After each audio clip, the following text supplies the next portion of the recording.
하나님의 말씀 욥기 31장 24절에서 40절까지의 말씀입니다. 제가 갖고 있는 구약성경 791페이지입니다. 욥기 31장 24절부터 40절까지 우리 한 목소리로 합독하도록 하겠습니다. 만일 내가 내 소망을 금에다 두고 순금에게 너는 내 의뢰하는 바라 하였다면, 만일 재물의 풍부함과 손으로 얻은 것이 많음으로 기뻐하였다면, 만일 해가 빛남과 달이 밝게 뜬 것을 보고 내 마음이 슬퍼서 유혹되어 내 손에 입맞추었다면, 그것도 재판에 회부할 죄악이니 내가 그리하였으면 위에 계신 하나님을 속이는 것이리라. 내가 언제 나를 미워하는 자의 멸망을 기뻐하고 그가 재난을 당함으로 즐거워하였던가. 실상은 나는 그가 죽기를 구하는 말로 그의 생명을 저주하여 내 입이 범죄하게 하지 아니하였노라. 내 장막 사람들은 주인의 고기에 배부르지 않은 자가 어디 있느뇨 하지 아니하였는가. 실상은 나그네가 거리에서 자지 아니하도록 나는 행인에게 내 문을 열어 주었노라. 내가 언제 다른 사람처럼 내 악행을 숨긴 일이 있거나 나의 죄악을 나의 품에 감추었으며, 내가 언제 큰 무리와 여러 종족의 수모가 두려워서 대문 밖으로 나가지 못하고 잠잠하였던가. 누구든지 나의 변명을 들어다오. 나의 소명이 어겨 있으니 전능자가 내게 대답하시기를 바라노라. 나를 고발하는 자가 있다면 그에게 고소장을 쓰게 하라. 내가 그것을 어깨에 매기도 하고 왕관처럼 머리에 쓰기도 하리라. 내 걸음의 수요를 그에게 알리고 왕족처럼 그를 가까이 하였으리라. 만일 내 발이 나를 향하여 부르짖고 만일 내가 값을 내지 않고 그 소출을 먹고 그 소유주가 생명을 잃게 하였다면, 밀 대신에 가시나무가 나고 보리 대신에 독보리가 나는 것이 마땅하니라 하고 욥의 말이 그치니라. 아멘. 욥기 31장은 계속해서 무죄를 변론하고 있는 욥의 모습이 나오고 있습니다. 특별히 오늘 저희들이 읽은 31장 이 후반부는 욥의 무죄를 변론하는 마지막 부분입니다. 31장을 통해서 저희들이 생각해보고 또 경험할 수 있는 분명한 사실은, 욥이 이렇게까지 할 수 있을까? 욥이 정말 이렇게 했을까라는 생각을 한 번쯤은 해볼 수 있습니다. 이렇게 죄가 없이 아무 잘못이 없이 살아낼 수 있을까? 저는 그런 생각을 해보게 됐습니다. 욥도 저희와 같은 성정을 가진 똑같은 사람인데 어떻게 죄 없이, 죄는 분명히 지었을 것입니다. 그럼에도 불구하고 하나님 앞에 깨끗함으로 그렇게 당당하게 선포할 수 있었을까? 욥기 31장 저희들이 읽은 어제 본문과 함께 오늘까지 1절에서 12절까지는 욥이 개인 생활에서 무죄임을 주장하고 있는 장면이 나옵니다. 그리고 13절에서 23절까지는 이웃을 돕는 일에 어떠한 문제가 없었다라는 것을 욥이 선포하고 있습니다. 오늘 읽은 본문 24절에서 40절까지는 하나님께 대한 이 욥의 신앙에 있어서 결코 나는 하나님을 배반한 일이 없다라고 선포하고 있습니다. 그렇게 확신하고 있는 욥의 고백, 확증이 오늘 증거되고 있습니다. 욥은 그의 삶에서 금은 보화와 부의 풍요에 소망을 두거나 의뢰하지 아니했다라고 이야기합니다. 그의 삶의 기쁨이 이런 물질적 풍요에 있지 않았다고 말하고 있는 욥의 신앙 고백이기도 합니다. 우리 24절, 25절을 다시 함께 합독하도록 하겠습니다. 시작. 만일 내가 내 소망을 금에다 두고 순금에게 너는 내 의뢰하는 바라 하였다면 만일 재물의 풍부함과 손으로 얻은 것이 많음으로 기뻐하였다면. 여러분 욥은 동방에서 최고의 부를 자랑하던 사람 중에 한 사람입니다. 여러분 이 일이 쉬울까? 여러분 부자는 어떻습니까? 더 많은 것을 갖기를 원하는 것이 인간의 본성입니다.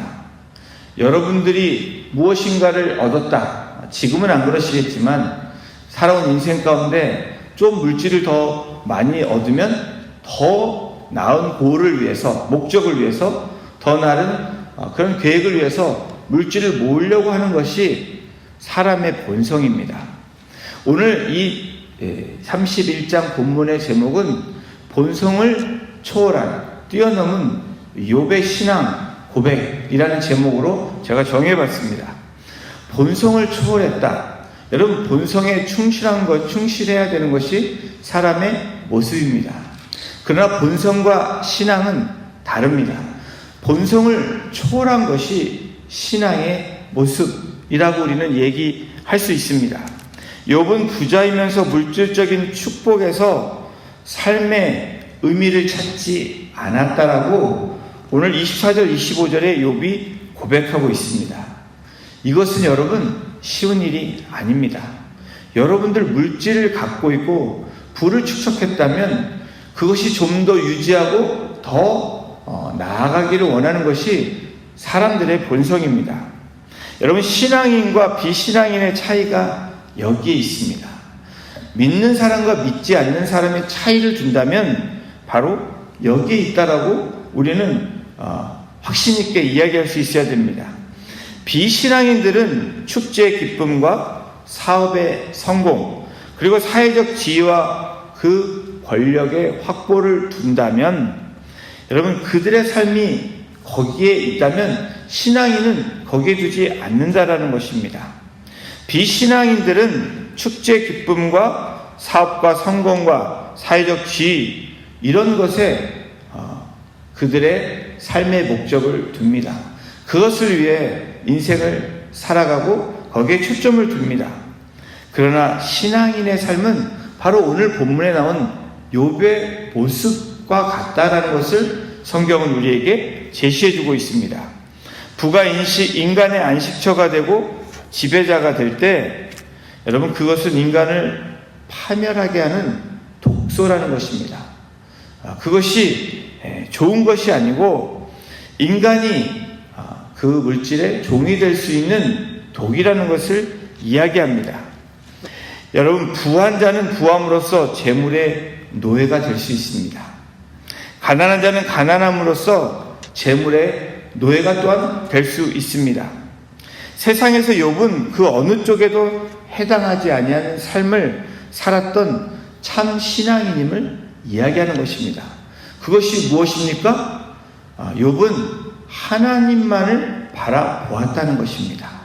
어떠한 상황에서도 하나님만이 유일한 안식처였고 하나님이 유일한 나의 피할 처소였고 나의 방패가 되시고 나를 인도하시는 유일한 분이셨다라고 고백하는 것이 욥의 신앙이고 변론입니다.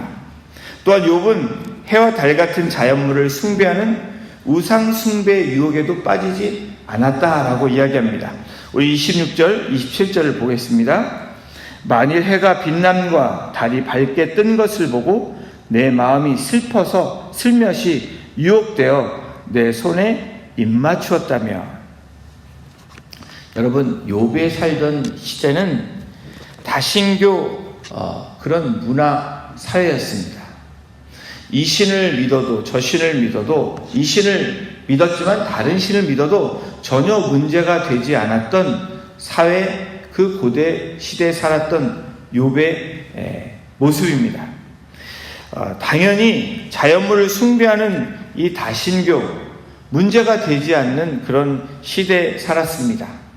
다신교 사회에서 그 사상적 영향과 도덕적 퇴폐성의 유혹을 극복하고 유일신, 유일한 하나님만을 섬긴다는 것은 그리 쉬운 일이 아니었다라는 것을 그 문화적, 시대적 상황을 통해서 우리가 한번 생각해 볼 수 있습니다. 더구나 다신교가 눈에 보이는 이 가식적, 눈에 보이는 현상, 이 대상을 숭배하고 있는 그 시대 사람들에 비해서 눈에 보이지 아니하는 하나님을 믿고 나아가는 이 욥의 모습, 욥의 신앙이 오늘 우리들에게 어떻게 살아가야 되는지 다시 한번 제시해주고 있습니다. 오히려 하나님, 눈에 보이지 않는 하나님을 믿고 나아가는 모습이 다른 사람들에게 눈에 보는 어리석게 보일지도 모릅니다. 욥의 모습이 참 한심하게 보일 수도 있습니다. 그러나 욥은 이러한 사회에 살았으면서도 유일신을 섬긴 유일한 사람, 바로 동방에서 하나님의 눈에 들었던 사람, 정말 의로운 사람이라고 하나님이 자신 있게 사단에게 얘기할 수 있었던 사람이 바로 욥입니다. 그렇다면 여러분, 욥의 실제적인 삶은 어떠했는지 오늘 본문을 통해서 함께 살펴보겠습니다. 29절입니다. 내가 언제 나를 미워하는 자의 멸망을 기뻐하고 그가 재난을 당함으로 즐거워하였던가. 욥은 악인에게 선을 베풀며 살았던 사람이라는 것을 29절을 통해서 우리가 살펴볼 수 있습니다. 욥은 이웃의 아픔을 자신의 아픔으로 알았던 사람, 도와주기를 즐거워했던 사람이고, 그의 생애 중 한 번도 이웃에게 해를 끼친 적이 없었던 사람이다 라고 성경은 욥에 대해서 그렇게 설명하고 있습니다. 뿐만 아니라 자신에게 폐를 끼치거나 자신에게 이 악을 행하는 사람들을 일지라도 미워하고 원망하지 않았다라고 성경은 욥에 대해서 기록하고 있습니다. 욥은 그것을 자신 있게 선포하고 있습니다. 악을 악으로 갚지 아니하고 악을 선으로 갚는 하나님의 사람의 예증을 이야기해주고 있습니다. 여러분, 실제로 나를 악하게 여기고 악으로 갚은 사람을 용서해주는 일이 믿는 저와 여러분들에게도 결코 쉬운 일은 아닙니다. 우리 마음속 한 본성에는 그래, 너도 한번 당해봐 라는 그 기본적인 마음이 깔려 있습니다. 근데 성경에서 오늘 또 욥에 대해서 성경은 어떻게 제시합니까? 욥은 이렇게 얘기하고 있습니다. 당당하게 나는 폐를 끼치거나 남을 원망하고 미워하지 아니했다라고 이야기합니다. 여러분, 오실 메시아의 어떤 예증의 모습이기도 합니다. 예수님은 이 땅 가운데 오셔서 우리에게 악인의 행위를 용서해 줄 뿐 아니라 그를 사랑하라 이렇게 말씀하십니다. 마태복음 5장 44절에 보면 나는 너희에게 이르노니 뭐라고 말씀합니까? 너의 원수를 사랑하며 너희를 핍박하는 자를 위하여 기도하라. 여러분, 아멘을 우리가 할 수 없는 이유가 무엇입니까? 정말 어려운 일이기 때문에 그렇습니다. 우리가 고민하고 또 고민하고 이것을 자신 있게 아멘이라고 얘기할 수 없는 이유가 나를 미워하는 사람을 사랑하고 그를 위해서 기도해라. 여러분, 예수님이 우리에게 이렇게 이야기하신 이유가 무엇입니까? 그렇게 살아야지 우리가 복된 인생이고 그렇게 살아야지 하나님 나라의 백성이 된다라는 것을 우리에게 제시해 주고 계시기 때문입니다.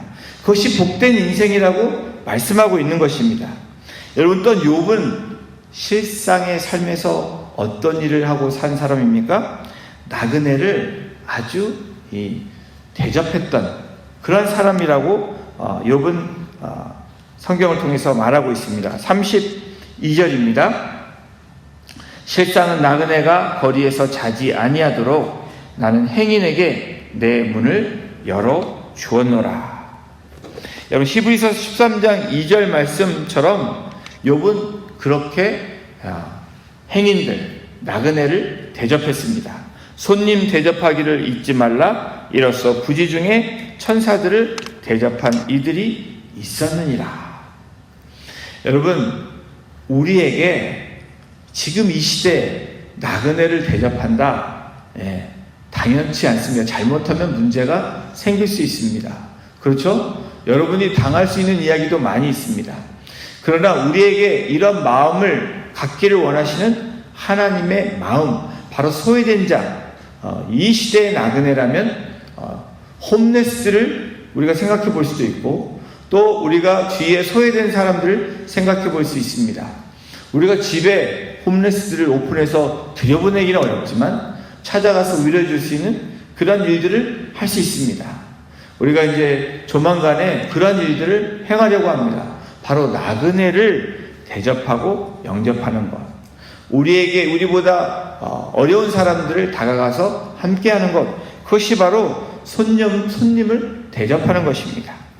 여러분, 이것이 바로 오늘날 우리에게 필요한 삶의 적용이 될 수 있을 것입니다. 또한 욥은 어떤 사람이었냐? 욥은 참된 용기가 있었던 사람입니다. 우리 34절 함께 보십니다. 내가 언제 큰 무리의 여러 종족의 수모가 두려워서 대문 밖으로 나가지 못하고 잠잠하였던가. 용기란 여러분, 불의한 일을 보고 잠잠하지 아니하는 것입니다. 용기란 악에 대해 침묵하지 않는 것이 용기입니다. 무대포로 나가는 게 용기가 아닙니다. 정말 말을 할 때 말할 수 있는 것, 또 침묵할 때 침묵할 수 있는 것, 그것이 바로 용기의 정의입니다. 욥은 정의로운 일에서 항상 앞서 행했던 사람이라는 것을 저희가 한번 추측해 볼 수 있습니다. 진정한 용기는 말해야 할 때 말하고 침묵해야 할 때 침묵할 수 있는 것. 그래서 여러분, 우리의 혀를 제어할 수 있고 우리가 말할 때 말할 수 있는 그러한 사람이 된다면 정말 하나님의 영광을 나타낼 수 있는 중요한 도구로 우리가 사용될 수 있을 것입니다. 언제나 자신을 희생할 준비가 되어 있었다라는 욥의 삶의 모습을 우리는 엿볼 수 있습니다. 그러나 여러분, 진정한 용기가 있는 사람은 때로는 고독합니다. 왜 그럽니까? 나와 함께하는 사람, 의로운 일에 이렇게 투합해서 나아갈 수 있는 사람들이 그리 많지 않다는 것을 저와 여러분들은 경험합니다. 여러분, 욥은 불의와 타협을 하지 않았습니다. 그리고 자신의 언행에 대해서 책임을 졌던 모습을 바로 욥은 변론하고 있는 것입니다. 더욱이 욥은 죄를 경계했던 사람입니다.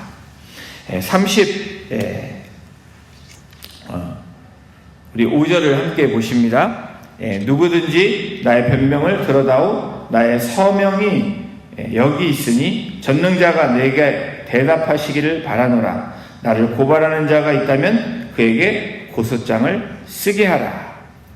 여러분, 욥은 순전하고 정직하고 하나님 눈에 의로운 사람이었습니다. 하나님을 경외하고 악에서 떠난 자라고 욥에 대해서 하나님이 칭찬했던 그 장면을 우리는 기억할 수 있습니다.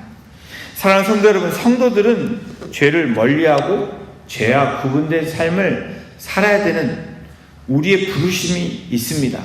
하나님의 부르심이 있는 사람들은 죄와 가까이 하고 죄에 근접하면서 나아갈 수 있는 삶이 아니라는 것을 욥기를 통해서, 특별히 욥의 변론을 통해서 우리에게 그렇게 제시해주고 있습니다. 죄는 전염성이 매우 강합니다. 가까이 발을 들여놓고 죄와 함께 입맞춤이 시작되면 그 입맞춤은 무서운 속도로 발전하고 빨리 급속도로 퍼집니다. 마치 전염병과 같이 어느새 다른 곳에 퍼져서 다른 사람들이 같은 모습으로 앓고 있는 것을 우리는 볼 수 있습니다. 조금만 허점이 있어도 그것을 통해서 강력하게 침투하는 것이 바로 죄의 모습입니다. 이러한 모습을 시편 1장 1절이 뭐라고 말하고 고백하고 있습니까? 악인의 꾀를 쫓지 아니하며 죄인의 길에 서지 아니하며 오만한 자의 자리에 앉지 아니하며. 바로 이 죄라는 것이 이렇다는 것입니다. 잠깐만 앉아야지, 잠깐만 이야기해야지, 그리고 잠깐만 함께 해야지 라고 이야기하는 그 순간에 침투할 수 있는 것이 바로 죄성이라는 것, 죄라는 것을 이야기하고 있는 것입니다. 여러분, 죄는 모양이라도 버려야 된다는 것입니다. 그것에 여러분 대항하는 우리의 모습보다는 피하라고 이야기합니다. 여러분, 당당하게 대항할 수 없다면 피하는 것이 여러분 상책이라는 것을 이야기합니다. 또한 욥은 어떠한 인생을 살았냐면 정당한 방법으로 재물을 모았다라는 것을 욥기서를 통해서, 욥의 변론을 통해서 알 수 있습니다. 우리 39절을 함께 보겠습니다. 만일 내가 값을 내지 않고 그 서출을 먹고 그 소유주가 생명을 잃게 하였다면. 이 욥의 삶을 보면 욥이 어떠한 사람이었는지 알 수 있습니다. 최고의 부를 축적했다면 여러분 어떤가 비리는 조금 잘못이라도 있었을 것인데 욥은 그런 것에 전혀 꺼리낌이 없었던 사람이라는 것을 알 수 있습니다. 성도의 물질관, 여러분 저와 여러분들의 물질관은 어떻습니까? 이 욥을 통해서 하나님 우리에게 제시해주는 그런 물질관은 어떠한 물질관입니까? 성도의 물질관은 땀을 흘려서 성실하게 모아서 하나님의 영광을 위해서 여러분 사용하는 것입니다. 우리 옛날 속담 있죠? 개처럼 벌어서 정승처럼 쓰라는 거. 제 속담 맞죠? 그 말? 네. 개처럼 번다는 것이 무엇입니까? 나쁜 일을 해서 번다는 것이 아니고 열심히 땀을 흘려서 최선을 다해서 물질을 버는 것입니다. 그것이 은사라면 많은 것들을 버는 것이 여러분들이 해야 되는 일들입니다. 그리고 나서 어떻게 해야 됩니까? 그것을 잘 쓰는 것이 더 중요하다는 것입니다. 무엇을 위해서 쓰는 것, 무엇을 입을까, 무엇을 먹을까, 무슨 집에서 살까, 이것이 중요한 것이 아니라 더 중요한 것은 이것을 위해서 하나님의 영광을 위해서 어떻게 사용될 것인가 라고 생각하고 쓸 수 있는 것이 바로 성도의 물질관이라는 것을 이야기하고 있는 것입니다. 어떤 분들이 이렇게 질문할 수 있습니다. 나는 별로 없어서 어떻게 쓸 것도 없다 라고 얘기하시는 분들도 계실 것입니다. 그러나 그것은 핑계일 수밖에 없다는 것을 죄송하지만 이야기할 수밖에 없습니다. 조그만 것이라도 하나님의 영광을 위해서 쓸 수 있는 것입니다. 저희가 조그만 정성을 다해서 섬길 수 있는 것들이 많이 있습니다. 여러분, 물질이 없어서 정말 나는 가난해서 못 섬긴다, 이것은 핑계에 불과하다는 것입니다. 하나님이 주신 마음과 내가 갖고 있는 조그만 것을 나눌 수 있다면, 여러분 콩을 한쪽이라도 조금 반쪽이라도 나눌 수 있다면 그것이 기쁨 나눔이 된다면 바로 그것은 성도의 하나님께서 기뻐하시는 물질관이 될 수 있는 것입니다. 더불어서 물질은 정당한 방법에 의해서 모아졌을 때 그 역할을 할 수 있는 것이고 그 역할을 통해서 하나님께 영광 돌릴 수 있는 것입니다. 불의한 재물은 불의한 곳에 쓰여지며 그 수명은 매우 짧습니다. 여러분, 악인이 복이 있는 자처럼 보이는 것, 그것이 우리들 눈에는 여러분 어리석은 것처럼 보여야 되는 것이 정상입니다. 바로 여러분 우리가 부족하지만 연약하지만 하나님의 뜻대로 살아갈 때 바로 욥이 고백했던, 욥이 우리와 같은 성정으로 당당하게 그렇게 주장하고 변론했던 것처럼 우리도 그렇게 살아가기를 원하시는 하나님의 이 메시지가 이 31장 후반부를 통해서 우리에게 제시해 주고 있습니다.